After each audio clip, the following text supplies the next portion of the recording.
Righty. Coast football under the lights Friday night, October 10th, 10:10. Here right past 10:30. What a night. It was every night, especially region games. It's just awesome. It's just awesome. Post your questions. If you have any questions, we'll try to get some guests on the show. And if you want to come on a show as a fan, certainly come on. I do have all the scores except Taylorsville and Resurrection, if you happen to have that final score. But 16 games tonight, 2 teams are off, Biloxi and Poplarville. What a night it was.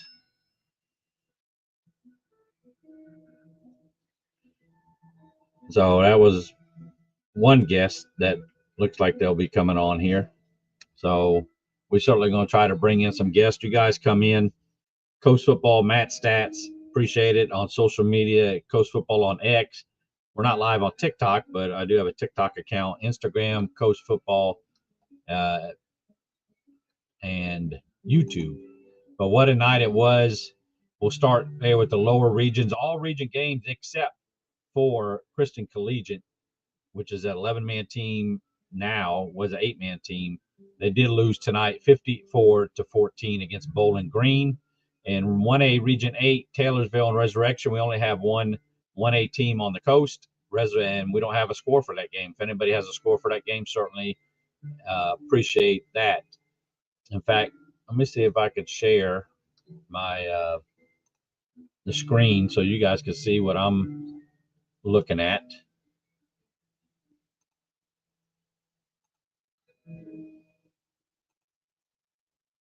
Let's see. Did it come up here? Add to stage. So you can see there, I don't know if you can see or not, but you'll let me know. And hopefully you guys can hear me. Appreciate everybody coming in, but what a night in high school football here on the coast. 3A, Region 8, West Marion does take out St. Patrick 49-7. One win in that region. There's 5 teams in the region. Most likely will get you in the playoffs. Taylorsville did defeat St. Stanislaus 32-0. Region 4, 4A, Region 8. Poplarville is in Region 7. They are off tonight. They're 3-3. Of course, lost that close one last week to Macomb. But Pass Christian 36-8 over Forest County AHS. And I said before the season that they're going to win their first region title, and that appears to be so. Those are the 2 toughest teams that they have to have faced. That is Pass Christian. They beat Greene County last week, and then Forest County AHS pretty easily here tonight. So, I mean, you talking about a great game there. They did live stream. I certainly appreciate them doing that live stream. And next, they will have Moss Point and West Marion, both at home. And then that Bay struggling, has not won a game. They have the longest coast losing streak. But give it to the Pirates as they look to win their first region title convincingly tonight. They beat Forest County again, 36-8. Moss Point, that game, again, one win should get you in. It looks like Moss Point may be in. I say that because there's only 5 teams in the region. So unless Bay High can somehow beat one of these other teams, which it possibly may, Forest County all of a sudden after starting off great is sliding hard there. But a great win. Coach Jenkins, his first year as head coach there at all, first time as a head coach, and at Moss Point gets the win 14-13 over Bay. I don't know if James was at that game. James Spann, the second, might get him to call in to give us a cap on that game. But Pass Christian wins there. Moss Point does win there. 5A Region 4, Purvis does defeat East Central 26-16. Van Cleve wins at hosting Northeast Jones 13-10. That was obviously a close game there. Stone, I watched that game, 31-20. as they take out Wayne County. Wayne County just wouldn't go away. First time Wayne County has gone this long. 0-5 was the longest. Now they're 0-6. They have never been 0-5, 0-6. They formed in 1989. So Wayne County, who's again always usually a pretty good team, has some climbing to do now to get into the playoffs. West Jones takes out George County 52-21. That's 5A Region 3. 6A, they have Hancock. I had Hancock losing to PRC. They're hosting PRC. I watched some of that live stream there. 42-21. Hancock takes out PRC, leaving them at 1-0. And PRC, obviously, their first game in region play as they lose that one there. And the quarterback, K3, as they call him, Case Command, had himself a night. I mean, it was an awesome night there for, as they call him, K3 for Hancock. As I have the stats here, let me get to my paper here. He had 6 total touchdowns, 3 passing, 3 rushing, 133 yards rushing. I mean, what a night there for Casey Command for the Hancock Hawks. And Coach King there, new head coach, came over from Greene County, won the region last year at Greene County, has really taken flight there. They struggled to start the season. That is Hancock, but they have now won 2 in a row. They beat Bay, which again is winless, but they lost their first 4 games. And now, though, they will go on the road the next 2 games at Picayune next week. And speaking of Picayune, they did defeat Pascagoula 38-36. And we'll get a little bit more into the games on the comeback after these. But 38-36, Picayune, their winning streak, 22 straight road regular season games, now at 23, and 25 straight region wins as they beat Pascagoula 38-36. Gaucher takes care of Long Beach 28-6 to win game 1 of their region play. 7A, Biloxi was off. They're 0-2 in region play. West Harrison shuts out Harrison Central. That was on Thursday, 18-0. Gulfport shuts out St. Martin 40-0. And Ocean Springs does beat D'Iberville. They were leading 28-14 at halftime. They won 42-21 at D'Iberville.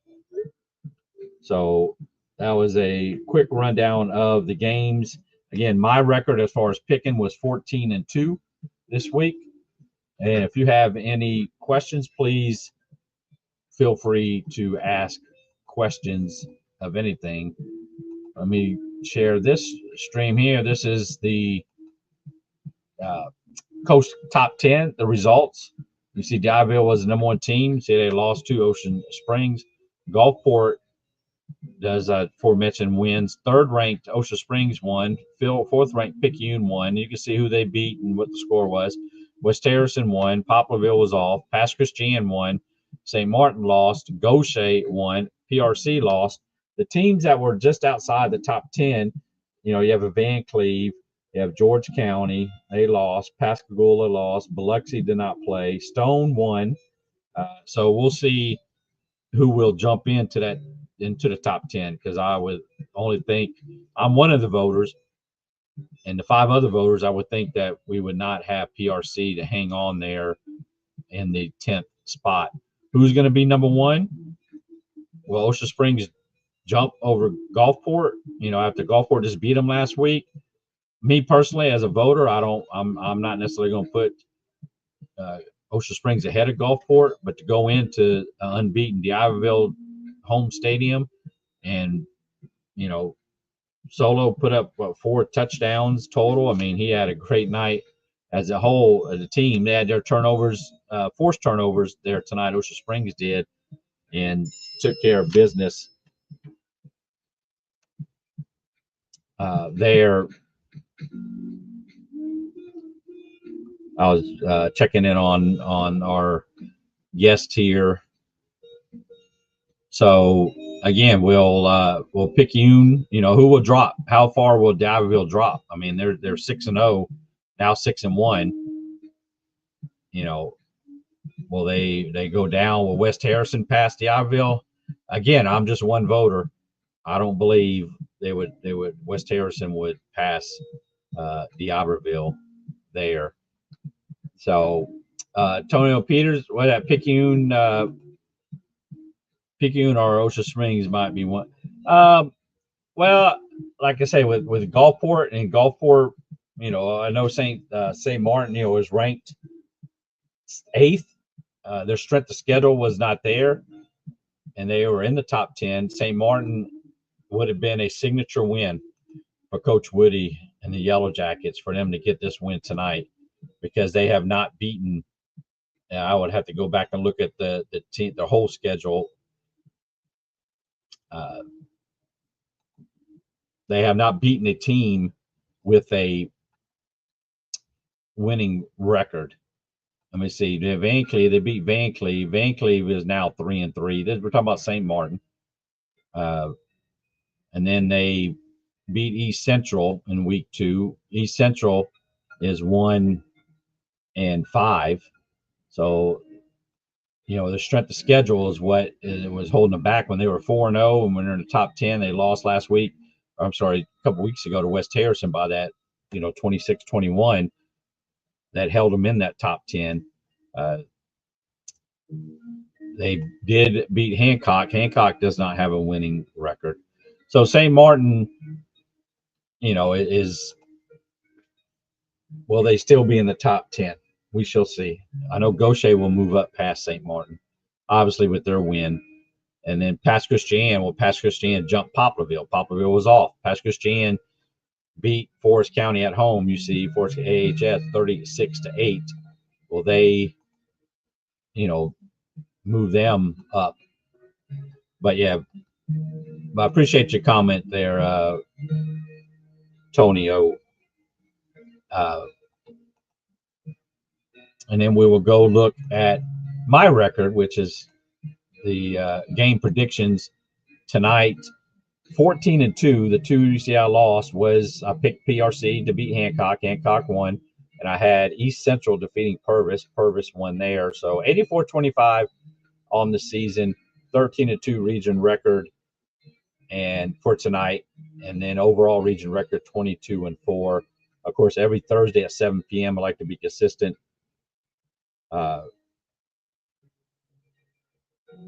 As I'm replying to a guest that will be coming on here.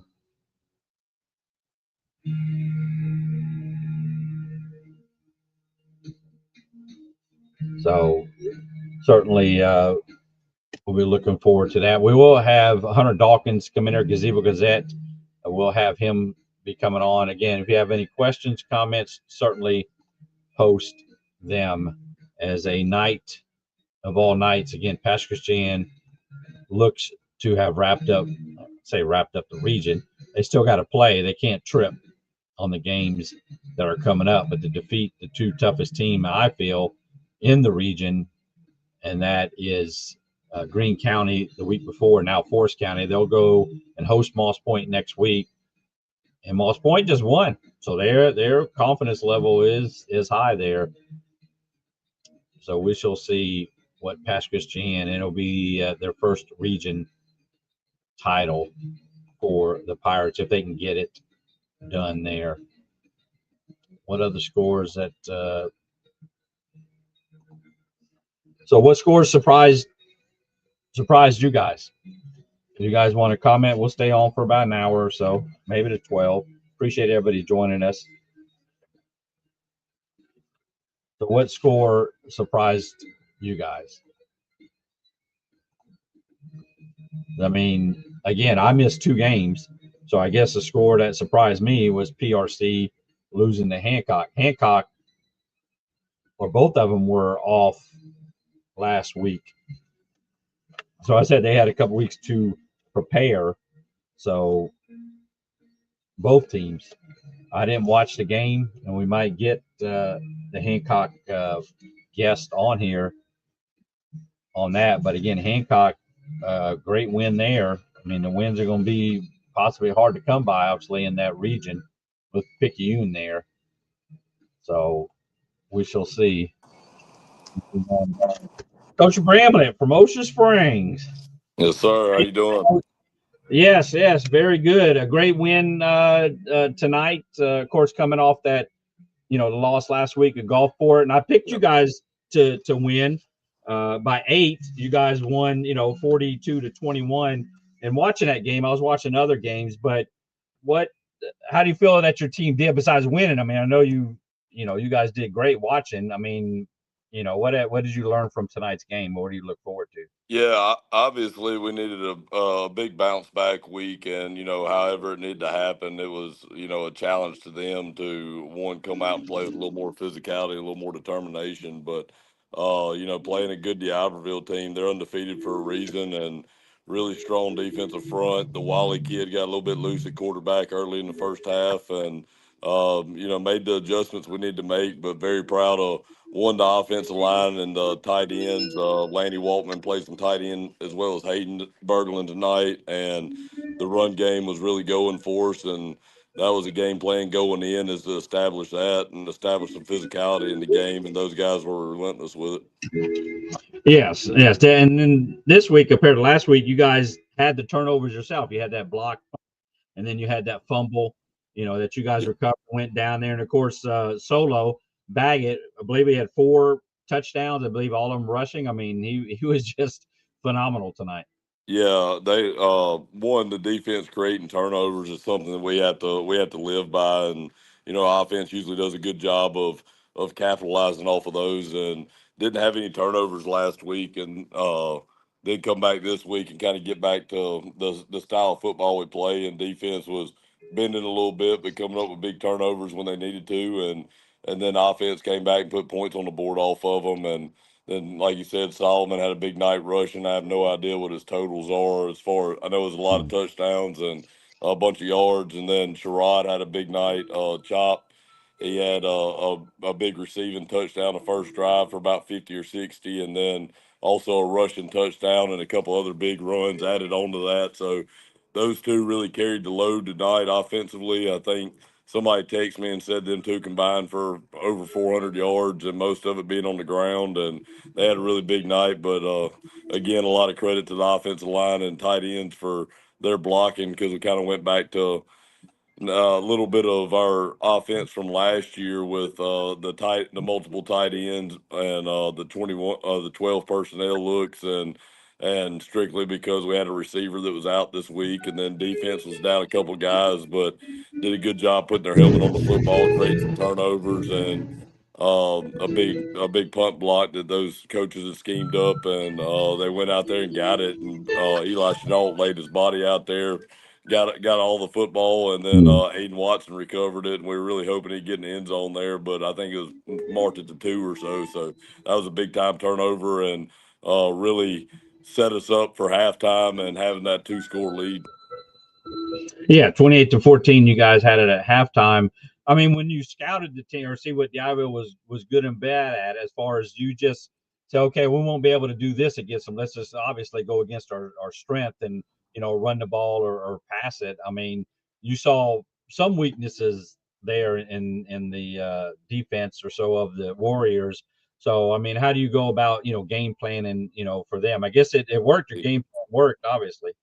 Yeah, and I'm not going to say that it's the best coaching idea in the world to do what we did. That Yeah. we get done with our Sunday meeting knowing that we were going to be down a receiver, and but we felt like our offensive line was going to have a great week this week. I mean, when the times where they played poorly, and the next week they usually have something to prove, and I do feel like we were running into the teeth of their defense a little bit and their strengths, and they have a really good defensive front. They got a lot of bodies up there, and they got a good linebacking core. But we knew what we had on the offensive line, and we knew what we had at running back, and then moving Laney to do some of that hip back stuff that he did tonight. There was times during the week where I was second. I had some second thoughts about the plan we had put together, but had a really good practice week, and attacked them at what we knew they were good at and what everybody knew they were good at, and that was a run defense, and just kind of went right after them and challenged ourselves to establish run, establish physicality, and then you know, when they got a kid like Wally back there at quarterback, it's all about containing him, and he did a good job getting loose early. But they made their adjustments on defensive side and made things happen over there, and like you said, created some turnovers. But no, it was. You know, we completed some big passes when we needed to, but a lot of that was going back to the fundamentals and getting our run game going and making sure that we were really good on first and second down, and then it paid off in the end and had some big runs there that a lot of what Solomon Baggett does is break tackles, and whenever he gets out on the perimeter, you're gonna have trouble getting him down the ground, and he did that. And then I was really proud of the way Sherrod ran the ball tonight. He was relentless. It cost him at one point because we did lose our first fumble of the year. With him pushing for extra yards, but when he ran the ball, it was very physical and he was very hard to tackle. And he just got to know in some situations when to go down and stop fighting. But you got to be really proud of his effort and his intent right there. And we made up for the fumble with the score later and a stop on defense. But something we don't like to do is put the ball on the ground and control what we can to make sure we're keeping the ball and ending it with points. Yes, and speak as far as wasn't it so that solo as far Baggett that you put him at defense? Is that what I was again watching several games, but I heard he was like at linebacker. Was this the first game that he? Yes. Yeah, this is the first game he's played any defense for us, and it was one of those situations where we knew in pass downs that they were looking to drop back and letting Wally just kind of pick his gap and get loose and have a lot of field to work with to run the ball. And late in the second half, Coach Carmen and them put Solomon in there to spy him, and that kind of shut that down and deterred him from running the ball. He just you put a great athlete out there to spy another great athlete, and Uh, it forces him to throw the ball, and especially whenever he wasn't expecting it, having to force balls downfield into incomplete passes, and came up with some big stops for us that way. And we had him and Sherrod both prepared to go do that job. It was just whichever one was fresher at the time was going to go out there and make it happen. And kudos to those guys for just being good football players and not overthinking the situation, and the coaches just telling them, hey, you got one job and we're going to play 10-man defense around you. yeah, that's great insight, Coach. Of course, us not knowing about it, the fans that didn't see you practice and doing that. So, did you know? When did you know as far as that you were going to do that, like the week ahead, or this has been? I mean, you don't have to say, but Yeah. it's been like Yeah. before the season started. Like, hey, which yeah, mano, put your fastest man to try Yeah. to stop there, and it worked. So I mean, that's great insight. Well, we knew that Solomon had done it before. He did it a little bit last year at the end of the season whenever he came back from his injury, and we'd seen him do it before and knew that he was able to, and not really, kind of like you said, a mano a mano type of deal. Something you don't really have to. If you're going to play a 10-man defense around him, you didn't really have to practice it so much, especially when they didn't have a chance to prepare for it. It was really just go, and you're not worried about anything except where that quarterback goes, and then putting them in good situations as well, and the coaching staff putting them in a great situation is to a point where we knew they were going to have to throw the ball on this down and distance and just let him go out there and mirror a good athlete and do the same things he's doing. Yeah, most definitely there. A couple more things as far as your game speech last week. I know it was making around, and I certainly like Yeah. all the coaches if I can hear the game after the game in the locker room, which you don't get a lot of access to. But Yeah. like you said, it was a great what you said about don't let this game beat you twice, and that's what I mean. Don't let it carry over, and that's why I know D'Iberville's a great team, but I lean toward Ocean Springs. I said, man, I said I don't see him losing the second game. I don't think it's going to carry over, to this week, and it certainly didn't. I know y'all had those struggles early in the season, scoring necessarily in the second half, but Yeah. tonight, like I say, y'all put it together and just held them to 7 points. So that's getting right back on track. But certainly love. Like I say, your post game speeches there. I don't know if we'll get one tonight. We'll have to wait and see what the videos come out on. But No, that I was didn't. I didn't give a great. chance. I didn't get a chance to give one tonight. Yeah, I talked to a lot of those guys individually, but our band's got their state championship deal tomorrow, and I talked to the band director a little bit, and he had, obviously informed me that, whatever needed to happen could happen, but they were going to have to play the alma mater directly after the handshake, and those guys take a lot of pride in one. The band takes a lot of pride in being there and playing that alma mater. And no matter what happened, I want those guys. Our football players love it when they do it. So I want those guys to get straight to their band and enjoy that time and enjoy the win. So I didn't get to give one tonight, but going back to last week's, it was exactly what you said. Don't let the game beat you twice. And those guys, they took it to heart, and they put it in the back of their head, and that's what I want to put it back there. And I want you to move past it, but don't forget the feeling. I mean, you got to remember the hardships whenever it comes that point in time later in the season. And I mean, sometimes you need to get punched in the mouth to get back right. And we got it last week, and Gulfport did a great job with their game plan and what they did with us. But you find out a lot about your team when they bounce back like that and play that physical of a football game and execute that well. And I mean, all phases of the game, special teams included, did a great job. Yes, most definitely did. Now you have a week off.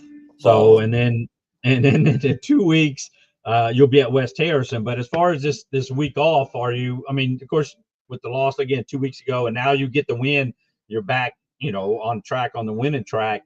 So, I mean, obviously that's the best feeling to have instead of going to Yeah. off week with back-to-back losses. So, how Yeah, do you definitely didn't want approach? that feeling. Yeah, yes. That so how do you as far as approach this week, just somewhat behind the scenes as far as a team when you have, a week off, you guys are certainly going to practice. I mean, you're not going Yeah. to give them, so much time. So, what about what your plan is this week because you don't play for another 2 weeks? Yeah, I mean it's different because we haven't never had a bye week this late in the season, so it's going to be a different thing to figure out. But we're going to treat it a lot like our bye weeks in the past that we have mid to early mid season, and we're going to go in on Monday and we're going to take care of our bodies first, and we're going to watch a lot of film of D'Iberville versus us and make the corrections we need to, and then we'll get a lift in and we'll start on West Harrison, and then hopefully probably practice at least 3 times, if not 4. Go out there and make sure we're getting our game plan together and fixing the things that we need to fix. And but it'll be good on Monday to come in and not have to hurry into the next week. It's Mhm. we're going to take care of ourselves, and we're going to take care of our bodies, and we're going to take care of the things that we need to fix from this past week, and then get a good lift in, make sure our muscles get back going, and then we'll start on Tuesday hard on West Harrison as far as making sure we got things in order and put the pads back on and keeping that physicality we get, because that's one thing we don't want to lose is a rhythm. So we still got to bang it up a little bit, but definitely need this week to take care of ourselves and take care of some big injuries that have been lingering around and been keeping guys out for the last 2 weeks. But it's a very good time for us to finally get one. And would I've liked it a little bit earlier in the season? Absolutely. Probably got to look at some scheduling things with the way our district is, and I mean there's a bunch of teams that we're on our third region game over here, and a bunch of 7A teams are playing their first region game tonight. So we'll have to look at some scheduling things and maybe figure out a way to get a bye week a little bit earlier. But that's sometimes it's out of our hands. But definitely looking forward to this one, man. We've been needing it for several weeks now, and I'll give a lot of credit to Picayune on that. As where at last 3 years that we played Picayune, we've always had a bye afterwards, and I realized that next Tuesday after we played them that it's really good to have a bye after you play those guys, because they are very physical, and it that game is still affecting us three weeks down the road. Man, yes, that's the truth there. Appreciate the saying that, because yes, Picayune, they did get by tonight, 38-36. Of course, Yeah, I saw that was a great ball game apparently. yes, at the end there, they were I don't know if they did it on purpose or not, but they were in the end zone and snapped it out. They were up by 3, and I said, hey, to myself, they go for a safety, but Yeah, Pascagoula had a chance at a long field goal. But yes, it yeah, was a great win for them to move on 1-0 in the yeah, region. Again, yeah, off next week. You're at West Harrison, and then you'll be at home for your last regular season home game yeah, against Harrison Central, and then at St. Martin. So hopefully, you'll have a home playoff game. And I mean, I know, yeah, like I say, with Gulfport a game behind, they had their bye week, but they're yeah, 2-0. Of course, you're there at 2-1, and now with D'Iberville at 2-1, and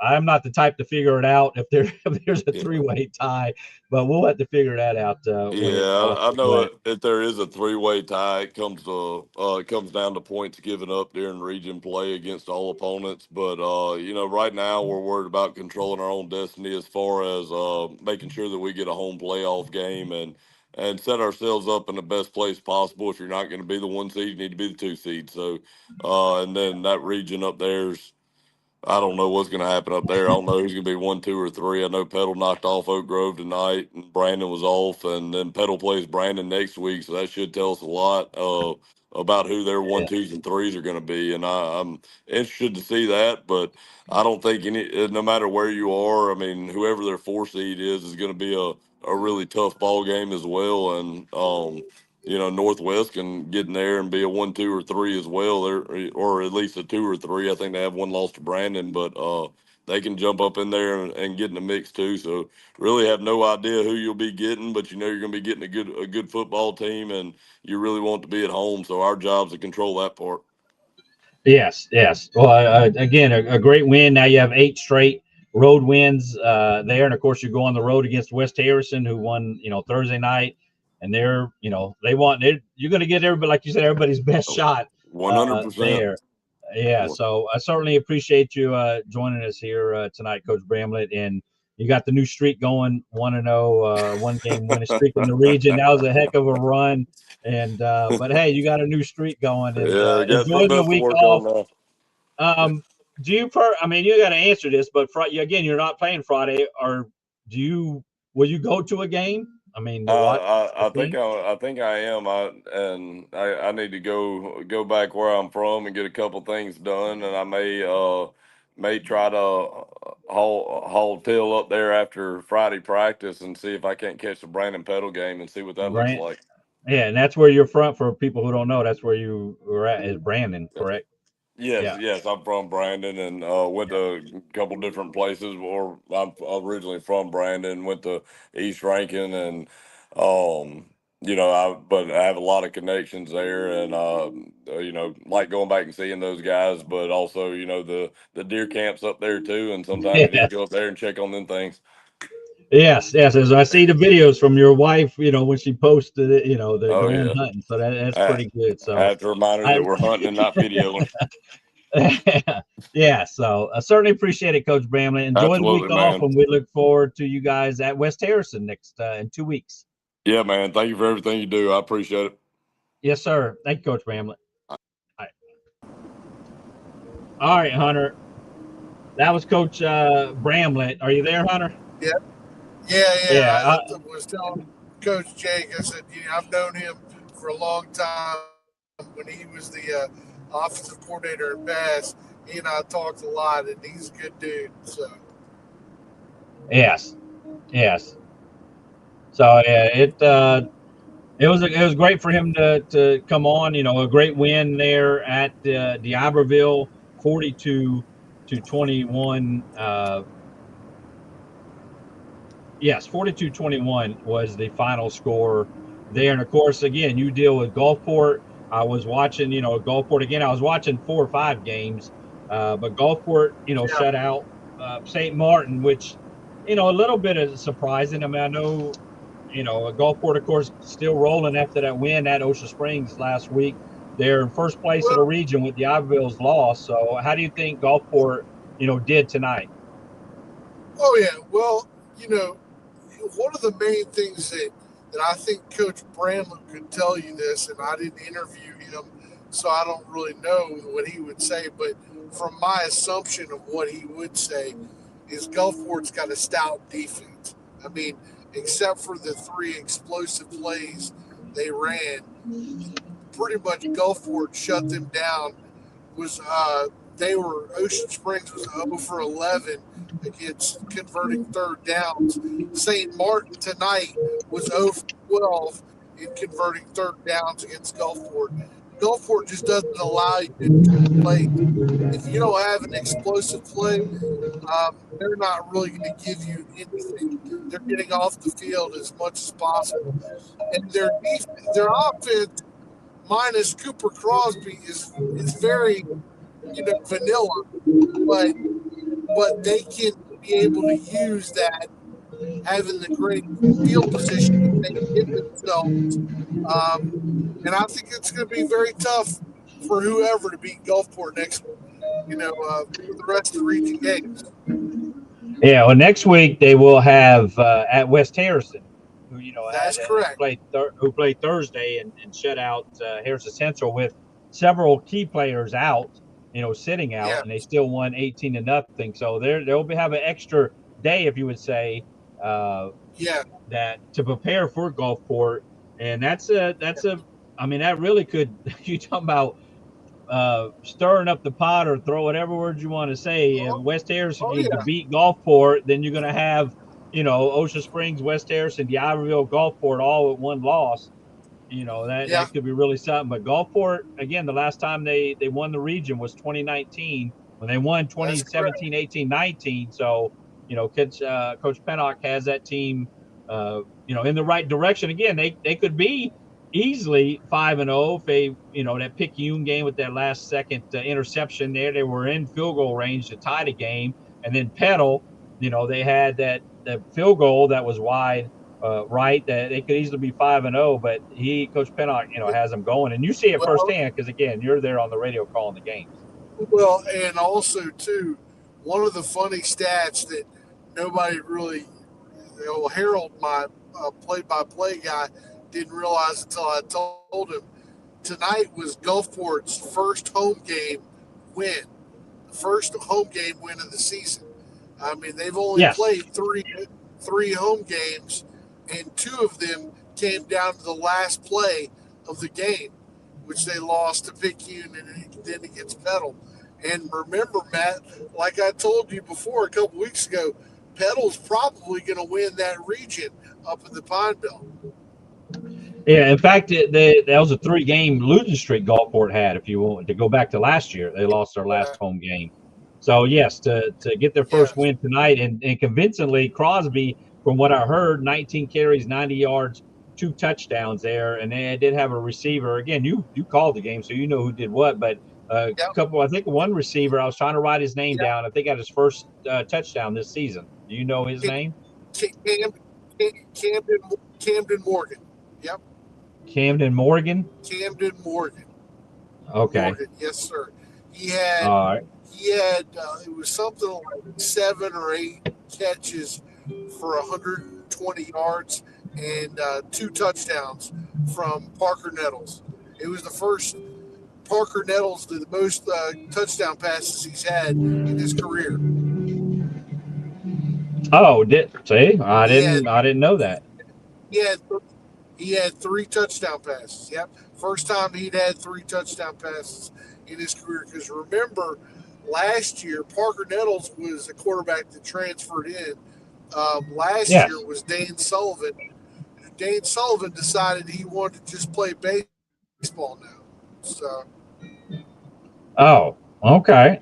Well, so right. So I didn't know that. It was the first 100-yard game by a receiver with Camden Morgan breaking 100 yards and catching 2 touchdown passes.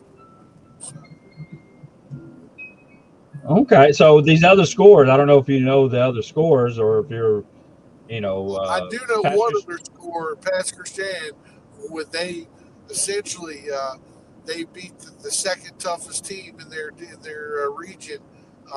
30. It was either 36-8 or 38-6 over Forest County. I can't remember that. My photographer sent in a couple pictures, and I looked at it and I shared it with you on X, but I couldn't remember what exactly the score was. Yeah, Pass Christian, it was 36-8 over Forest County, and like I say, Forest County just is really.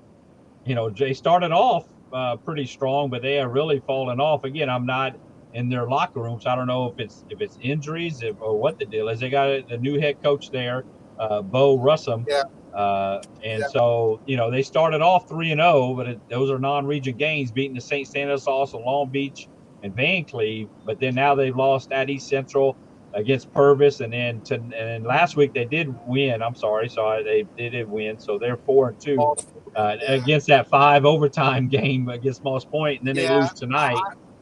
I heard there So were some injuries last week in the Moss Point game, which is the reason why it got kind of ugly. But yeah, once again, I wasn't there, but I do know Coach Stockstill has got a good unit he's putting together, and I'm still going to tell you every time if Paris Trevelyan, if he gains 2 inches in his height, he's going to be one of the top recruits in the nation. yeah. Definitely the Pasco Christian, like I said, they should win the region as long as again they don't necessarily slip up, because now again just because you beat the other team, that's really a 2-game lead. Because if they tie, you got Well, the heads up on them. So as and long as they got they host now Moss they have, Point.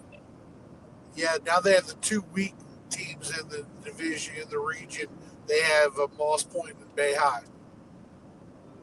Yes, they do. They host Moss Point and they host West Marion's a non-region game, and then Yes. at Bay High the last game that Thursday, that October 30th.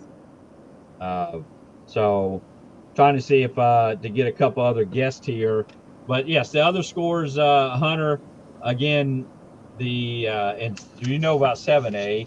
And Stone beat Wayne County 31-20. Van Cleve beat East Jones 13-10. That's the 5A Region Wow, 4. And that's a Purvis big one. defeated East Central.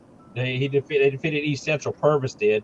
The 2 games that I lost tonight, which there were 16 games, I went 14-2. I had PRC over Hancock. I mean, Hancock at home, K3. I told it's he had a great game.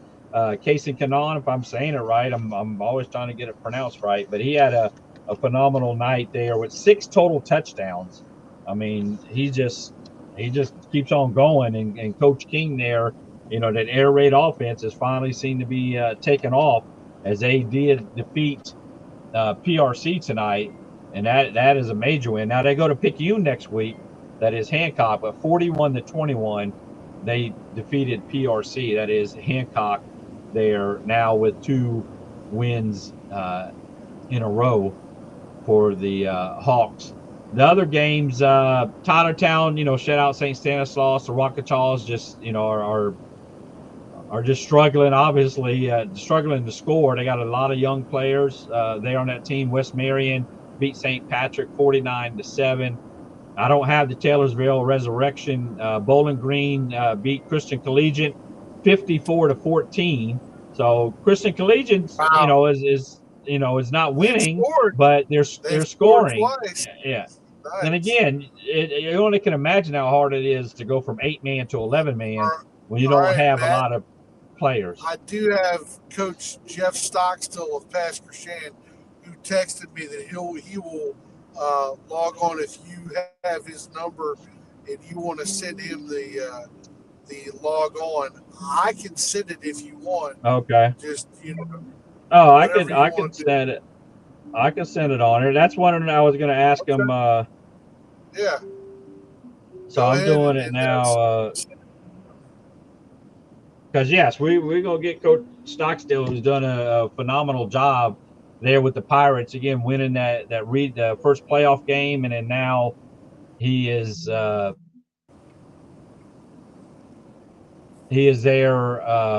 fixing to be on the verge of first winning a first region title ever. Yes, they on a 3-game winning streak. I mean, they're 5 and now they're 6-1. 6-1. 6-1. And so we're going to get him on here, as I sent him the link. And if anybody has any questions, certainly do ask. There again, the top story, Ocean Springs did come back. We just had Coach Bramlett on there, and they. Oh, let me see here. Go ahead, Hunter. Let me. All right. Yeah, I didn't know what the final of the Gaucher Long Beach story was, but I think that Gaucher ended up winning. Gaucher did win. That game was as we're trying to bring on that game was tight at halftime. It was 7-0 Gaucher, which is kind of surprising. Wow. I mean Long Beach is, they're 1-4. They're struggling this year, but I mean Gaucher, you figure, they're gonna come out and they ended up winning 28-6. So it was 28-6. So we're gonna bring on here the guy you interview. He's mainly on the podcast, HD Experience. That's Coach Stockstill. How you doing, Coach Stockstill from Pasco Stan head coach? I'm good, Matt. How are you? Oh, very good, very good. I did watch some of the live stream. Go ahead, Doc Hunter. Yeah, I just wanted to say congratulations on the win there, Coach. It was that's just another step in the right direction. I know it wasn't that. I know there's a lot of hiccups here and there, but congratulations. Well, thank you, man. I appreciate it. And it wasn't our best performance offensively. Defense played really well, but like you said, it's a step in the right direction. Yes, it is, Coach. You again now have won 3 straight. Of course, the game last week was one of the bigger games against Greene County, as you guys won 28-14, and then tonight against Forest County AHS, 24-0 at halftime, ended up being 36-8.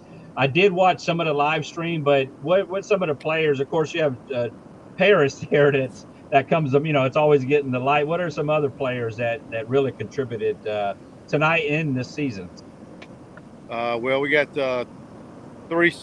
4 senior receivers, and 3 of them played really well tonight. Dwight Thomas, Maury James, and Larkin Lewis. And they all chipped in and played really well tonight. And defensively, I don't want to call any names out. That whole group played really well. They gave up 8 points, but they were on the field most of the night, and they stepped up in some key spots. So I'm happy for them. So yes, most definitely. Go ahead, Hunter. Well, Coach, and the thing that we've talked about, really, not only yourself, but a lot of the coaching staff, that the trenches have really been, hit or miss for you guys early on in the season. But you've told me that, you guys are getting a lot better, at least the longer the region play. Talk about that. Yeah, I guess I could say finally in year 3, we're upper class heavy on both sides of the offensive line. My first couple of years, we having to play some freshmen and sophomores, mixed in with juniors and seniors, and we've got 3 seniors and 2 juniors playing offensive line. We got 3 seniors playing defensive line. So having that upper class stability on both sides of the ball is really, really paid off for us. Yeah, and Coach, like I say, you're on the verge, or you should be just about, like I said, to win your first region title. I mean, I know that's a great accomplishment. You brought the Pirates to their first playoff win. You haven't, I guess, officially won it, but you're right there to win a region title. I'm sure you're feeling pretty good. I will stop you on this, Matt, because I know Coach Stockstill's going to tell me, Hunter, we got to go one game at a time. That's exactly what it is. So. Yeah, that's definitely a goal, but it's also an issue. I think our kids in our community in the past has looked too far ahead, and not looked at what's right in front of you. And it's winning the first 2 games in the region is definitely a step in the right direction, and controlling your own destiny and being the driver's seat is important, but it's also important to be able to handle that success. And that was the message to the team tonight is handle success, and not have a sloppy week of practice, and continue to prepare and get yourself ready like you do every week. So we'll see. I mean, I think we're in good shape where we're all right now, but that doesn't mean take your foot off the gas. The better you play, the harder you got to work, and I hope that our team understands that. So we'll find out. Coach, one question I wanted to ask you before, and like I've said, I know you're game by game scenario, and I don't want to jump ahead, But what I will say is, when scheduling the games that you did this year, when you had West Marion in that selection, West Marion being one of the stronger teams in their 3A region, was that sort of a message to send to the guys that, okay, we can't slop it up. We got to play tough the whole season. Yes, yeah. The past 2 years, that was an open week for us, and I felt like if we were going to take a step in the next direction or the right direction and win some games in November, then we needed to fill that with a quality opponent. And it's in a difficult spot for us. It's going to be a bit of a trap game for us playing Bay High that last week, and we traditionally, or at least in my experience, we don't play our best football when we play Bay High for some reason. We struggle with those guys. And, our kids have a hard time showing up for that week and getting things right that week. So playing a good opponent in between there, maybe that'll help us stay in game mode and help us stay in routine. Maybe we'll play a little better against these next three teams. Yeah, Coach, you're you won back-to-back state champions with Scott Central. 28-2 over 2 seasons. What brought you down? And now you're with, of course, you're with Pass in your third season. 9-3, and again that playoff win, and then last year, 24. Yes, last year 5-5. Now you're 5-1. I mean, do you see? I'm not familiar with the team with Scott Central, but I mean, you know what it takes to win a state championship. Do you feel right now that this team has what it takes, or they still need to give that little extra something to get over, to get that to that next level? Yeah, we still need that little extra something. I think this team understands how to work. They understand how to prepare. They understand how to get themselves ready. They understand how to practice. Like I said, we have a hard time handling success.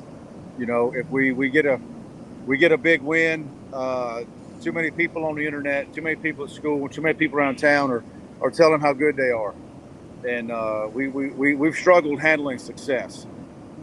So they're going to have to understand that, the better you play, the harder you got to work, because every team's going to give you their best shot.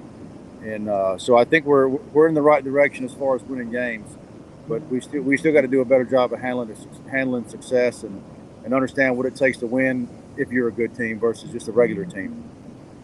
Yes, yeah, and then next week, like I say, you got Moss Point at home.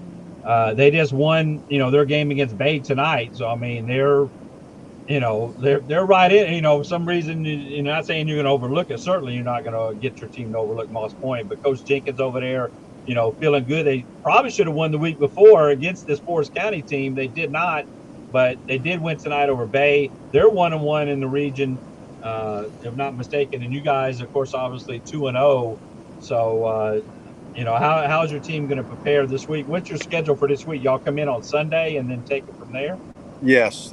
We'll we were on fall break this week, so we'll start back on Sunday and meet with the team, and then we'll be back in our regular school schedule starting next week, which I think getting back in a routine will help us. And I'm old enough to remember the deep-rooted tradition of Moss Point football, so you'll never catch me overlooking those guys, no matter what kind of season they're having. I know the quality of football they put on the field over the years, and I promise you, our team is going to know it as well. We played well against these guys the past couple of years, but I definitely think they're playing a little better than they have in the past. So, we can't look down the road at anything else. I mean, we got to just take care of business one game at a time. Yes. Well, Hunter, do you have anything else for Coach as he's going to go celebrate this win tonight over Forest County? Well, I'll just tell them, save me a beer, because I'll be around sometime. I'll let you guys know when I'm around. We can talk a little bit more inside of what's going on. But you guys take care of yourselves, and I'll see you soon, Coach. I definitely will do, man. Thank you, guys. All right, thank you, Coach Stockstill. All right. Thank you. So again, Coach Stockstill with Pass Christiana, certainly appreciate him joining us. A great win tonight. They beat Greene County last week, who won the region last year, and then they beat Forest County here tonight. Forest County AHS 36-8 to move to 2-0 in region play. They are now 6-1 overall, and they have the key to their first region title right there. They just got to turn it and take care of business these last couple games, which again, they have 2 more region games. Moss Point comes to town next week, and don't look now, but Moss Point, won tonight over Bay. So that will put Moss Point at 1-1, and Pass Christian's at 2-0. So you can do the math, Hunter. If some Moss Point comes in there and surprises Pass Christian on my 1 to 5 Statman shock scale, that would be about I would say almost a 4 out of a 5, maybe 3.5 if Moss Point goes and beats Pass Christian in Pass Christian next week. It could happen, but it would be semi-shocked, and then all of a sudden they're 2-1, and they got the heads up Moss Point. So Coach Stockstill again, I'll tell you, I'll tell you this, Matt. One of the things that I know Coach Stockstill has been telling the kids, and also, a bunch of the coaches inside have told me this. They have to play the Region 7 with Columbia, Poplarville, Macomb, who are all very tough teams. So if you don't finish first place in your region, you're going to end up playing one of those teams, Poplarville, Macomb, or Columbia, in a schedule that you do not want to play against one of those teams. You want to play one of the weaker teams in the 4th spot, like a Lawrence County, a North Pike, or something like that. And, that's something that I think he is a smart man. He's been known to talk about the matchups that these kids could play if they don't, come down and play their game. Yes, again, definitely. They just had their first playoff win, 2 years ago, and then now they're looking, like I say, they're right there at the doorstep to win their first region title. And I know they want more. Obviously, they're not going to be satisfied with just the region title, but that is a great accomplishment. They're one of 5 teams that have yet to win a region title, and that includes West Harrison, St. Martin, Pass Christian, St. Patrick, and now I'm drawing blank on the last name. Long Beach? Long Beach, too. I think so, they may have won a region, but it was a long time ago. And I think it might have been, I'm not sure if they won or if they finished second place. Brown was there. But, yeah, well, Hunter, I couldn't be called Matt Stats if I didn't figure it out. And it is St. Martin, West Harrison, Pass, as we mentioned, St. Patrick. The 5th team, Van Cleve Bulldogs, is the 5th team that has not won a region title. And this is from 1981 forward, because that's when this, it counts. That's when, they started playing this style of playoffs. They didn't, before that, it was the Big 8 and all that stuff there. So, yes. Exactly. So we're going to bring on our next guest here. Let me see if I can get this straight here. Who do we have? Are you there, Cody? Are you there, Cody? Okay, we'll wait till Cody. He's gonna let me know when he's ready. But yes, Pass Christian and their fans, like I say, you see on the screen there from Candace, Blake Hall, and Dawn. She's always active there with her. So yes, I know that picture. I shared that picture there. Dawn Hill, Albert. She's the Booster Club president. She's one of my favorite people. So I'm looking forward to talking to Miss Dawn pretty soon. Yes, and she shares, with her son there. I mean, that's just great, great there. So what does Pass to clinch the title if we get a win against Moss Point? Right, because again, you have 5 teams in the region, so you're going to play 4 region games. So you win again. You have 2 more region games left. You have Moss Point. Right now, they're locked in the playoffs. I can tell you that right now. Pass Christian is locked in the playoffs. They are in the playoffs. It's more of a seeding, scenario, Matt. And if they beat Moss Point, it's going to be that might be able to seal the 1 seed for them, but a lot of it depends on what Greene County's matched up with Forest County, or pretty much is. It's a lot of it has to do with the seeding, where their scenario ends up. Yes. They again, they played at West Marion. We talked to Coach Stockstill for a minute. That's a non-region game. You still want to win, but it doesn't affect your playoffs. If they happen to lose, it doesn't affect it. But next week is the next game is the next biggest one. As all coaches always say, you want to go 1-0 every week, and that definitely is. Next week will get you. You're in the playoffs. It will get you at least 1 or 2 seed, which is a home game. If you're 1 or 2, you'll get your first round home game. But Pastor Sam wants that number 1 because they want that region title, no doubt there. Let me see if we can bring if our. I'm pretty certain that if. Yes. Okay, Cody, you there? Hold on. I'm here. Yeah, we got Cody on there. Cody, tell everybody who you are. I appreciate you having me on, Matt. My name's Cody Canahan. My son is Kyson, the quarterback for Hancock, and I'm also Hancock County School Board member. I'm obviously deeply invested and rooted in the community, and Hancock alum, and you name it. But yeah, just jumping on. I'm always watching the show, and appreciate you inviting me. Sorry it took me a minute to get my stuff set up here. I just pulled up to the house from the game. Oh yeah, I'm sure Hunter Dawkins, Louisville Gazette. There you go.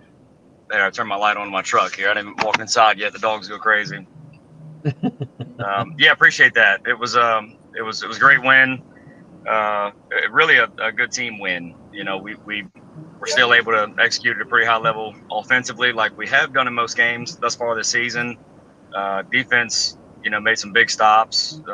It was a really complete game for the Hawks. So super proud of the boys. And your son there. I was given the stats, 6 total touchdowns. Again, we shared his information when he was, of course, a little bit overshadowed there by Keys with his great night there, but he had, I believe, 7 that game, if not mistaken, against Poplarville. And then tonight he had 6 total again tonight, 3 by air, 3 on the ground. It seems like Coach King has his air raid offense finally clicking there, because that's a couple wins in a row there for the Hawks. Yeah, I mean, look, I'm always proud of him. The air raid certainly gives us an opportunity to spread it around a little bit. Kyson with his dual threat ability, there's some things that open up. It's hard to stack a box when you got 4 verts running all the way across the field and zigzagging. So they gotta account for that. I mean, if they're gonna stack the box, and he can dink and dunk down the field, and if not, and it still opens up some lanes here and there. So able to get some good yardage with his speed, or make him pay in the air. So, but he's been pretty balanced. I think tonight he was pretty efficient as far as passing, 19 of 22, I do believe. Pretty efficient through the air for a little over a couple hundred yards and 3 scores, and then another, I think maybe 20 carries for $150, $160 for another 3. He's been pretty balanced every game. I mean, even last week against the Bay, I think he was 8 for 10 passing for, what was it, 180 and 2, and then another 10 carries for 150 and 2. So same thing with the Poplarville game. We were able to kind of go back and forth with them, and unfortunately, like you said, Matt, that game was a little overshadowed by Key's night against us. I mean, look, he's a phenomenal player, no doubt about it. There's a reason he has 15, 16 Division I offers. I mean, he's a baller, and it didn't just show up against us. It showed up in other games, but unfortunately, it was kind of overshadowed. But we did go toe to toe with him and had a chance to win it at the end. We had the ball in our hands, down 60 to 54, driving on their side of the field, and had a couple plays at our disposal there, and just literally ran out of time. We could have made that game, a little more interesting early.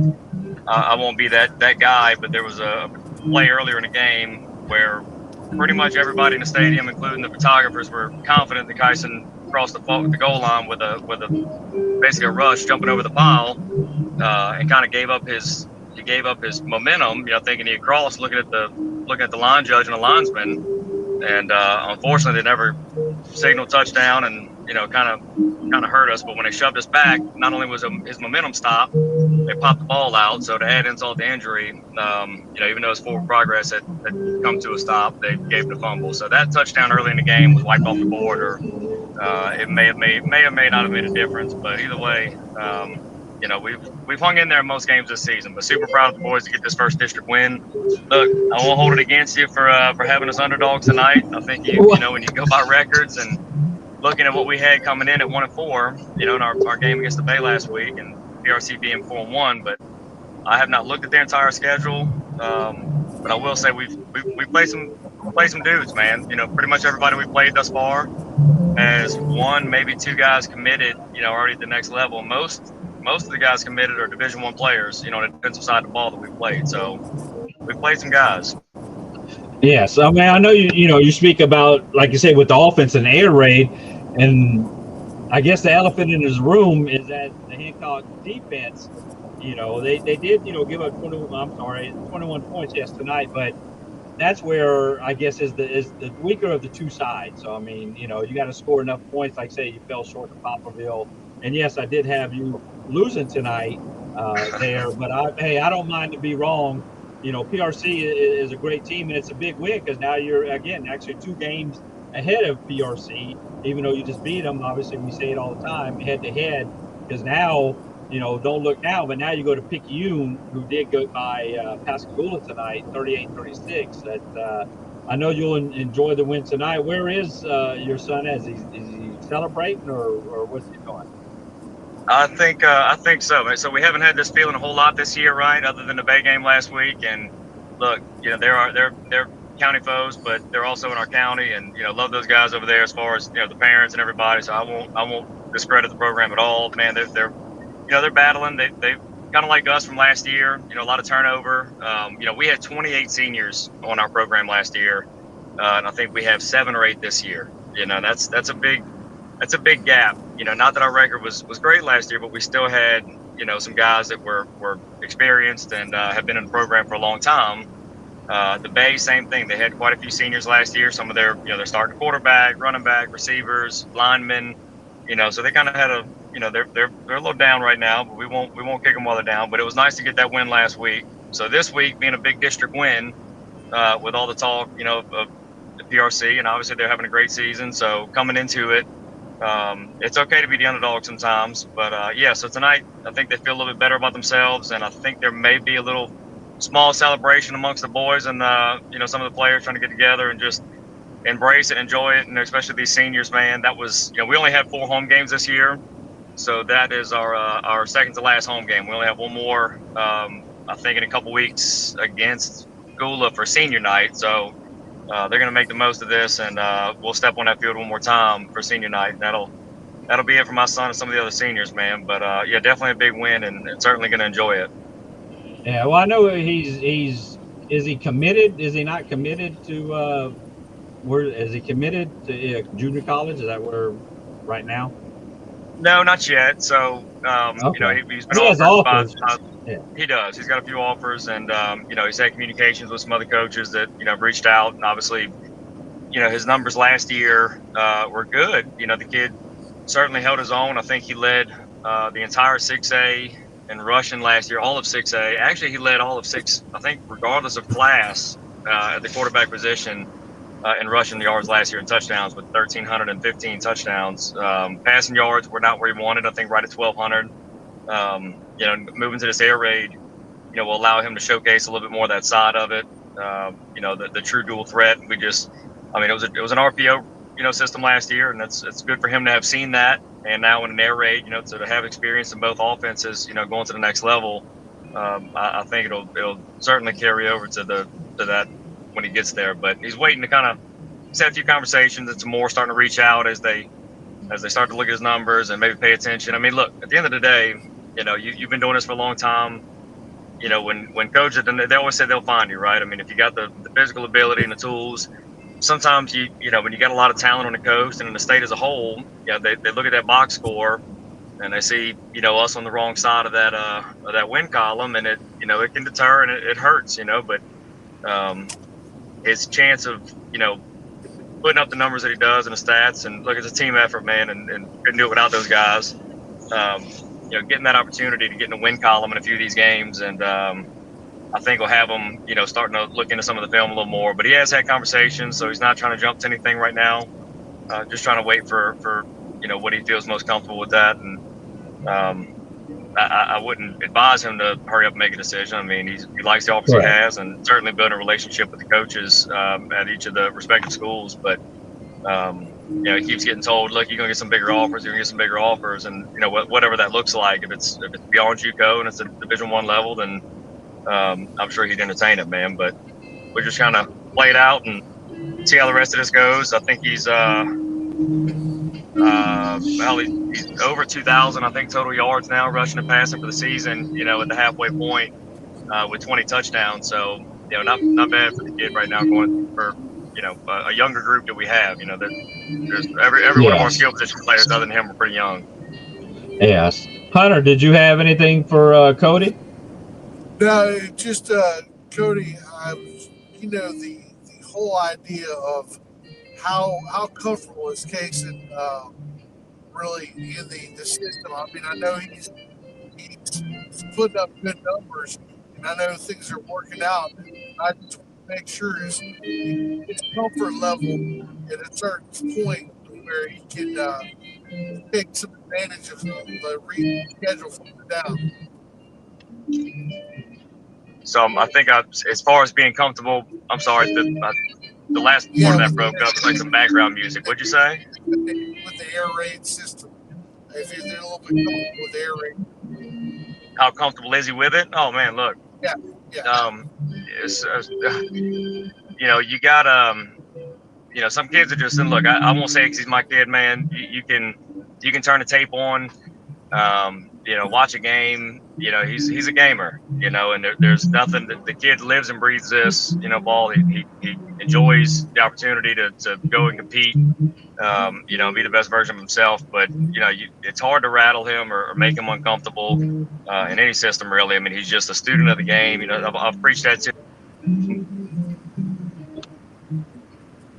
So, yes. So you next week, though, like I say, you travel to Picayune and then at Gaucher, and then, like I say, you host Pascagoula on senior night and the last game at Long Beach. Just looking at last year, it took 2 wins to make the playoffs. I mean, I know it's a different teams in there. It was Picayune, Pascagoula, George County, who's not in there this year, Hancock, West Harrison, Long Beach.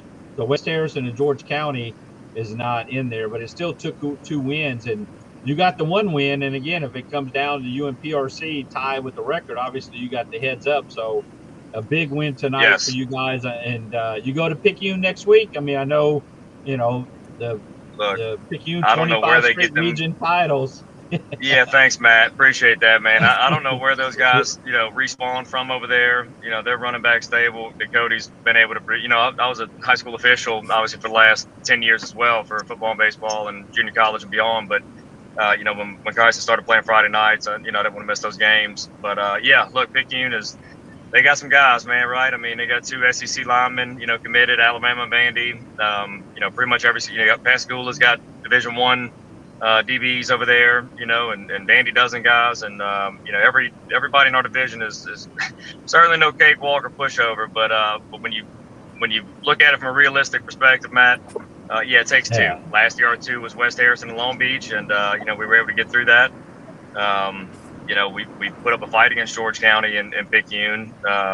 Obviously, with George County moved on and West Harrison moved on, bringing in PRC and now Gaucher, obviously getting that PRC win. That's why that makes it,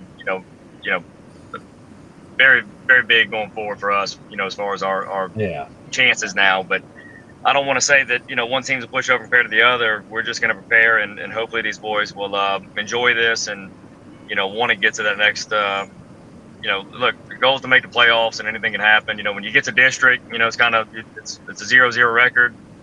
You try not to focus too hard on the regular season, but I think our regular season opponents, might have had us a little, hopefully, battle tested going into this district run. So, Picayune's gonna be tough, no doubt about it, and then we'll just, we'll prepare, man. We'll get ready. Yeah, most definitely. Coach King again has you guys, the Hawks, going in the right direction, in a winning direction. And I don't know right now. I think I may pick Hancock to beat win at Picayune. I don't, but I think It's you would want me to do what I did tonight and pick against you yeah, guys because you right. guys won. So I have Look, fans all that say that all the time. Hey, pick against us because we win when we pick against us. that's So, right. That's right. yeah. I think So and look again, no disrespect. I think I said that yeah. maybe 3 or 4 times coming off the bleachers tonight after the win. It's my wife, my son. I'm like, look, we were 16-point underdogs according to Matt Stats, man. So I'm proud of you boys for getting a win here. But yeah, look, you got to have that underdog mentality, and Hancock's always kind of been scrappy and had that. But certainly appreciative of Coach King and getting these boys ready. And defense again stepped up tonight. It was a great team win. It really was. We watched the tape. We played good at all levels. So Well, very good. I appreciate you coming on, and of course, we shine the light on all the players, and it does help when the coaches, families, whoever to help out, send me stuff, and we certainly will shine the light on the players, especially with K3, your son, and all the Hawks. So appreciate you coming on there, Cody, and like I said, good luck next week as you go to Picayune, but enjoy tonight, and it was a real big win tonight against a very good PRC team. So thank you for coming on, man. And enjoy it. Man, thanks again, Matt. Thanks for having me. Appreciate that. And we'll certainly enjoy it. And I'm a school board member, so even though when Kyson graduates, we'll still be here supporting our program and hoping we can keep just keep improving in our new system. And but again, thanks for having us on, and appreciate that, Matt. We'll talk to you again soon. All right, thank you, Cody. All right, Hunter, that was Cody. That was his dad. I was going to try to get Coach King on there, the coach of Hancock. We'll have to get him there hopefully sooner than later. But some of the questions, and again, he was talking about his son who had a great night. And there's, when I always say, his quarterback, when he has a great game, be it the coaches, from JUCO or the scouts in general, I mean, they got to know, well, this player is having a great game. You're going to have players to throw to. You're going to have players who have to block for him. So it kind of shines a light on the whole team when you have one player that's really getting, I would say, most of the light. We try to shine it on everybody, but, especially with that system that Kaysen is used to with the running system, Coach Seth Smith, the Pearl River Community College coach, that's one of his bread and butters. And I think that he must be interested in Kaysen because that's definitely something that he's looking for in a quarterback. I know that right off the bat because I've spoken to him and I've been to a couple of their games as well as you have too as well, Matt. Yeah, Ian Gonzalez from St. Stanislaus was the quarterback. Unfortunately, he got hurt, but he's there at PRC. Yeah. So yes, they do go a lot local. All these teams, Gulf Coast, they got the win last night there at East Central. They have a lot of coast players there, which is great. Right. Some of the questions here that the fans were asking, of course, Taylor Ryan Kreider, hopefully I say that right, about, hey, Matt, what about Ocean Springs and West Harrison? Could we still win the district with loss from Gulfport? Yes. If West Harrison next week they play Gulfport at West Harrison, if West Harrison defeats Gulfport, then you're going to have a whole clog at the top of the list with Ocean Springs with one loss, Diablo with one loss, Gulfport. Yes, and then there is a tiebreaker system once we get to it, to where the max point is 12. That way it won't have a team, and not saying point total. Like Gulfport won tonight 40-0, and not saying Gulfport ran up the score, but that's what it prevents. There's a cap of 12 points. So when you see forfeits back in, I hate to even bring up 2020 with COVID, when somebody forfeited, they put down the score 12-0, because that is the max points that you can. 12 points is the max points you can win by. Even though like Gulfport again won tonight, for example, 40-0. No, they when it comes to a tiebreaker, it'll be 12 points. So yes, about West Harrison. If West Harrison can pull, I don't want to say upset, because West Harrison, when I have my stat man 1 to 5 being shocked the world, one, not being so shocked, with Gulfport win at Ocean Springs, that was like a 1.5. I mean, they're a good team. It wasn't a 3 or 4 like it was shocked. Gulfport beat Ocean Springs, and so if West Harrison beats Gulfport, it would be a 1.5 or 2. West Harrison's a great team. They got players that were rested. They didn't play Thursday. They shut out Harrison Central. Now they got an extra day, and they're coming against Gulfport. But Gulfport is, of course, flying high. You know that because, again, you're there on there. That's Let right. me see with this other question. That somebody, Dawn, was answering the question before that. Depends how West Harrison does against, Ocean Springs. Yes, because West Harrison still has to play, again, Gulfport this week and Ocean Springs. And so, yes, there's a lot to be. It could be, again, a real mess. Right now, Gulfport has control. If you don't lose Gulfport, you win the region, but it's, again, a little bit easier said than done in that aspect of it. But certainly appreciate everybody joining us tonight. Again, St. Martin, West Harrison, Gulfport at West Harrison, and then Biloxi will go to Gulfport, and then Gulfport, that game there will be at D'Iberville on Halloween night, and hopefully it's a full moon. But That's right. and then why do they have? Then they have Harrison Central will be on the last game as they switch to the last game. That is that Gulfport on that Thursday. They will host Harrison Central, and unfortunately, Harrison Central, that could be. It's not a gimme, but unfortunately, Harrison Central is struggling there. As again, they lost to West Harrison on Thursday, so it is definitely wide open. Gulfport already having their bye week. You still have the other teams to get their bye week. So they're 2-0. Gulfport is, to where Ocean Springs is 2-1. West Harrison's 2-1. D'Iberville's 2-1. So Gulfport again is 2-0. So that's there. So who's going to be out? West Harrison Central is not going to make the playoffs. It's not official, but that's what I'm predicting, that they're not going to make the playoffs. Biloxi had a week off, and then Biloxi will host Harrison Central. That the loser of that game is officially out of the playoffs.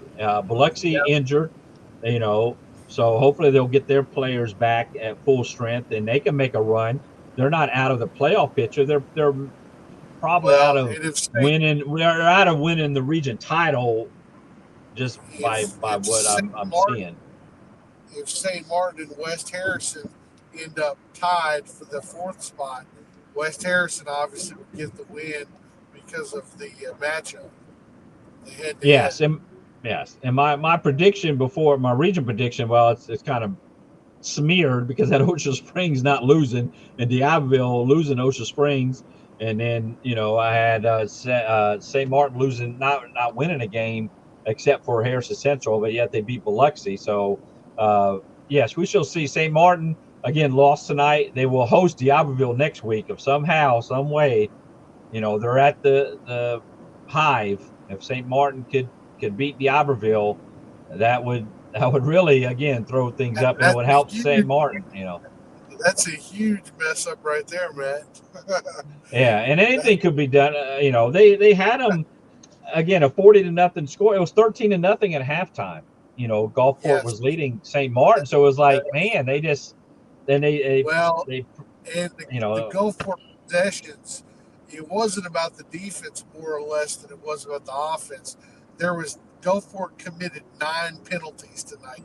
7 of them were called in the first half, and not only were they penalties, they were 15-yard penalties at the wrong time, and so that kept them off the possessions at least, and they only had offensive possessions about 5 or 6 times in the first half. Man, yeah, so that's why, like I say, I did watch some of it, but again, it was exciting to all these games, from Stone, beating Wayne County, Pascagoula, Picayune there at the end when Picayune. I wrote down some notes that Hawthorne, Jamari, I want to say Hathorne. He did it all. He has a cousin there. Both of them had interceptions. Loper, the quarterback, for Pascagoula. He's been quarterback. The quarterback there either got hurt or he's not playing. But Loper, who's a defensive guy, he was throwing the ball pretty good there. The Nunnery, he got with 30 seconds for halftime. You know, they were able to score there.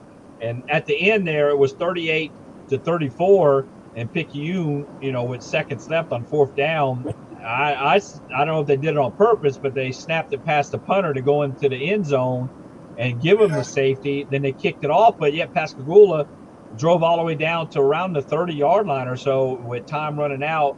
Tried the field goal, but it wasn't really close. But they had the field goal to win it. So Clay Sweet there with Talking Ball Y'all and Slick Rick had a great call. And it was crazy because it was 35-34 at halftime. And I said, okay, they're going to score 60, 70 points. And it ended up being 3 points, or they got 2 points for the safety, but the 3 points by the field goal for Picayune to end up 38-36. And again, their streak continues, 23 straight regular season road wins for Picayune, and then 24 straight region wins for Picayune. They were just like Osha Springs, and their streak ended the week before, obviously, with Gulfport, but Picayune's streak continues with 24 region wins in a row. And again, they'll host Hancock next week. So that was a great game there. Again, mentioned Gaucher. We mentioned Hancock in their game, or PRC. Coach Feaster, them had a great comeback last week. I had them winning at Hancock. Unfortunately, it did not. Now, PRC, you know, doesn't have a lot of room. As I say, history says it takes at least 2 wins to get into the playoffs. And PRC has, let me see, they have they host Gaucher next week. That's interesting there. Then at Pascagoula, they host Long Beach, and then at Picayune. So can they get 2 wins out of those 4 games is the question. You know, obviously it's going to be difficult. I would say Picayune, Pascagoula, Long Beach right now, just on paper. Again, nothing against Long Beach and their effort. They should beat Long Beach. Are they going to be able to beat Gaucher? That's going to be a game this week, really, that goes a long way to see if PRC can get into the playoffs. Let me see. Van Cleve, a nice win there, 13-10 against Northeast Jones. I had them winning by 14. They won by 3, but a nice their first region win there. Van Cleve, after a slow start there, has really kicked it up a notch there. Let me see where they're playing next week, if I can find it. Oh, at Laurel. So Van Cleve will play at Laurel against Stone. They had back-to-back kickoff returns.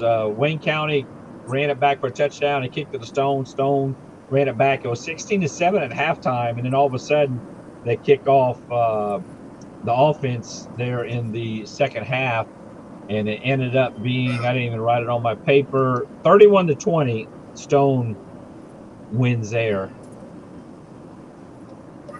As I'm just rambling through these scores here, where East Central loses to Purvis. I had East Central winning by 4. They lost by 10, 26-16. We mentioned Pass, Coach Stockstill on there on earlier in the show, 36-8, a real dominant performance. They beat Green County last week, and now they beat Pass. But hey, don't look now, but Moss Point, 14-13. Coach Jenkins there with the Tigers. Maybe should have won last week against Forest County AHS in that 5 overtime game. They didn't. They've beat had a lot of Bay High. Yes. Moss Point has, and Moss Point may just be in the playoffs with that win, with that 5-team region that they are playing in. As I was bringing that up, because you have, again, Pass Christian, we have winning the region. Greene County, I would say, should come in second, but who knows? They're 0-1. They had a non-region game tonight. And then Forest County, of course, lost to Pass Christian, and then Bay lost at Moss Point. So one team is not going to make it. If you had to guess right now on paper, it would be Bay. But hey, but Bay has, Bay, has Greene County, Forest County, AHS, and Pass Christian still on their schedule. So they can't lose anymore, Cannot lose anymore. But a nice win for Moss Point there as we're fixing to be wrapping it up here with these final scores. St. Stanislaus 20-0 at halftime, ended up 32-0. Tylertown undefeated. They're a great team, and Rockachaws are a struggling team there, but they just need one win to make it in the playoffs there in that region. And who they have coming up, they're going to have St. Patrick at St. Patrick. The winner of that game is going to be in the playoffs. Yep. And so, I mean, you talking about a playoff game? That's a playoff game next week. Both teams. That's a big game. I mean, you talk about both teams struggling and how your season can turn around in one game to make the playoffs. Now, will they go far in the playoffs? Who knows? You just got to get in. So, exactly.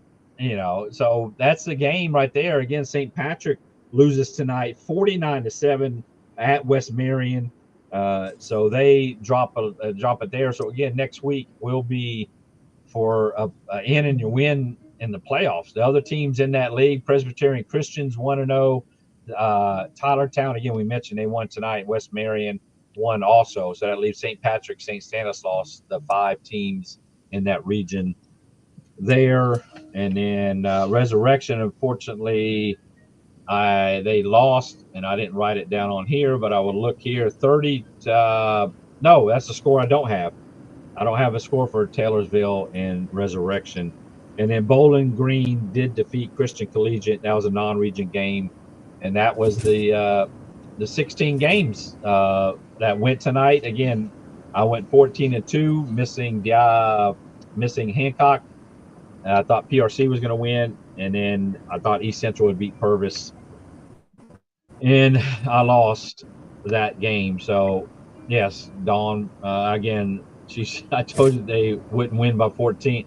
She needs to come and make the predictions there. Dawn, on the season, I am now 84-25 overall, and 22-4 in region play. Next week we have 12 games with Ocean Springs showing the only team off next week. That is the Greyhounds. So we have next week, but tomorrow we'll have the Hot or Not, and we'll have the Coast, the fan talk for those talk about the games. I'll respond to all the questions. Already posted out the Coast Top 10. We'll have that on Tuesday. The podcast, the HD Experience, that's growing each and every week. I share that usually on Monday, sometimes Tuesday at the latest, and that's run by you, Hunter. That podcast is doing great. What are you doing tomorrow, Hunter? Where are you going to be at? Well, of course, because of state is off this week and Southern played on a very close game on Thursday night, I am going to be just trying to get some work done, especially with cruising and all that, trying to get a few pictures here and there. But I'll be around trying to get all these stories arranged and trying to get everything else done. But, yeah, I'm looking forward to it at 4:10 on Sunday. All right, and breaking news, I got a final score thanks to Scott Watkins on X. He's a Sun Herald. We'll have to get him on the show. We had him on the show last year. Scott's a good dude. He's a good guy. Yeah, at Scott Watkins, WATKININSSH is on his X account. And thank you for giving me that score. 41-3, Taylorsville does defeat Resurrection. Not necessarily a surprise there. I hope Resurrection would have won, but they're just struggling also there. So, but appreciate the fans, and we have over almost 300 views on X, on Facebook. Again, we're here for the fans because we're fans of high school football, and just like that, 7 weeks are going by. We only have about 4 weeks left, but we're going to take it one week at a time there, Hunter. That's right. The playoffs are right around the corner. Yes, and again, as I posted everywhere, and the fans may not know, 4 teams in each region. Does not matter if you have 5 teams in a region. 4 teams in each region will make the playoffs. The top seed, region title, I don't think they get a trophy, but the region title, a whole first round home playoff game at least, and you may get the home playoff game throughout the playoffs, a home game. The second team no region title, but you get a first round home playoff game, which is pretty big. The 3rd seed and the 4th seed, you will get on the road for at least the first round in the playoffs and probably more after that. So, again, that's how the playoffs work as far as the breakdown who will make it, who will not. It gets kind of tricky when teams are tied. When 3 teams are tied, if it's 2 teams tied, you go a heads up with 3 teams. That's But right. we'll cross that when it comes. We still got, again, 12 games next week. We'll look forward to it with things coming up. People watching on the rewind of this live stream, I'll share it on Saturday. Please post your questions because I certainly look at them, and appreciate Coach Bramlett for coming on here. Coach Stockstill from Pass Christian, of course, Bramlett from Ocean Springs, Stockstill from Pass Christian, Cody there, the father and the school board member of Hancock Hawks came on, and of course, HD Experience, Hunter Dawkins. We certainly appreciate it there tonight, Hunter, as we will be signing off, and I'll be up till about 1 or 2 o'clock trying to finish up what we're doing, and I know you'll be there, and we will catch up with you on Sunday. And if you want to tell fans, like you asked me, where can they find Hunter Dawkins at on X, on Facebook? Yep. Of course, if you're wanting to see the Gazebo Gazette, the Facebook Gazebo Gazette is the real Gazebo Gazette. Facebook / Real Gazebo Gazette. On Twitter, it's Gazebo Gazette. On Instagram, it's GG Press 17, and we share the podcast on either Monday or Tuesday with the HD Experience on iHeartRadio and on the website, thegazebogazette.com.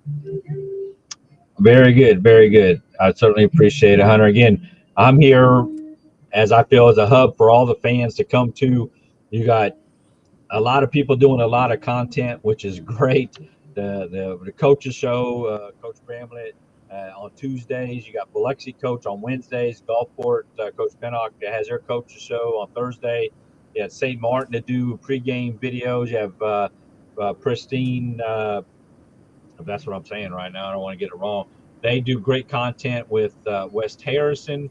I mean, it just exploded. Pristine Media Productions. You have also Epcot, if I'm saying it right. Epcot with productions with George County doing there. So I mean, it's a list. I mean, it is growing. I'm glad to be a part of it. Back when I started in 2010, social media wasn't that big, and I was just grinding it and doing it. And I love doing this, shining light on all the players, and glad I can be here mainly for the players, the coaches, the fans, where they all can come here and speak their mind and shine the light, get their players to the next level if they want to go to that next level in football, and give them the accolades. So certainly, and it's all for fun. And the best fans are right here at Coast Football. So we'll be signing off. I appreciate it, Hunter, and we'll catch you on the HD Experience. Thank you, Matt. We appreciate it. All right. Yes, sir, Hunter. Thank you. All right. That's going to be it. I'm going to end it here at 12:19. Been on for about an hour, almost 40 minutes. Hope everybody enjoyed it. Thanks for the questions, everybody. And again, if you're watching on the rewind, post your questions. I will have fan talk probably on Sunday. I'll post a fan talk and make your comments, and I'll reply. We have hot or not tomorrow. I'm fixing to do that. Like I say, I'll probably be up for another hour or so trying to get that. I already posted the Coast Top 10 results and the results for all the games here tonight.